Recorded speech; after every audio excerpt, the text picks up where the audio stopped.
In the booming post-grunge landscape of the 1990s, bands were constantly trying to distinguish themselves from a sea of distorted guitars and emotional lyricism. For one Florida-based band, the key wasn't just their music, but a name that echoed both nostalgia and mystery. That name was Seven Mary Three, and it has roots not in mythology or poetry, but in television. Specifically, the hit 1970s-1980s cop drama, CHiPs. Before selling millions of albums and scoring a massive hit with their 1995 single, Cumbersome, the group formed at the College of William and Mary in Virginia. Founding members Jason Ross and Jason Pollock were not only bonded by music, but also by pop culture touchstones from their youth. One of those was CHiPs, the show that followed the adventures of California Highway Patrol officers Frank Poncherello and John Baker. Their radio call signs were as iconic as their mirrored sunglasses and high-speed chases. John Baker's call sign on the show was 7 Mary 3, a designation used throughout episodes as a shorthand for his patrol unit. The phrase stuck with the band's members not just because of its catchy cadence, but because it was strangely evocative, unique, slightly cryptic, and completely unforgettable. It sounded like something with weight, even if most people didn't immediately recognize the reference. When it came time to name their band, the choice was both personal and strategic. It was nostalgic, but modern, oddly specific, but universally intriguing. What made the name so effective was that it didn't pigeonhole the band into any one genre or style.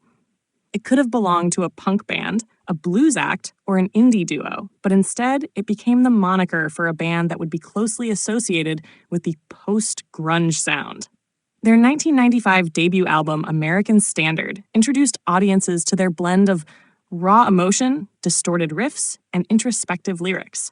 Tracks like Cumbersome, Water's Edge, and My struck a chord with listeners looking for something both heavy and heartfelt. As their career progressed, 7 Mary 3 continued to evolve, experimenting with southern rock elements, acoustic textures, and storytelling lyrics. Their name, though rooted in a television reference, became more than just a throwback. It became a brand, a symbol of a band that straddled the line between mainstream success and underground credibility. The name also played into the band's identity as outsiders.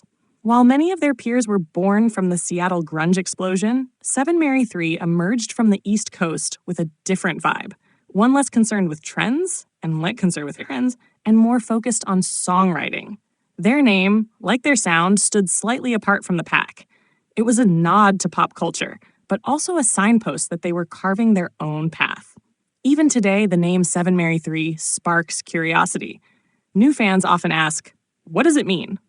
And longtime fans smile, knowing it's one part trivia, one part time capsule, and all part of what made the band so distinctive.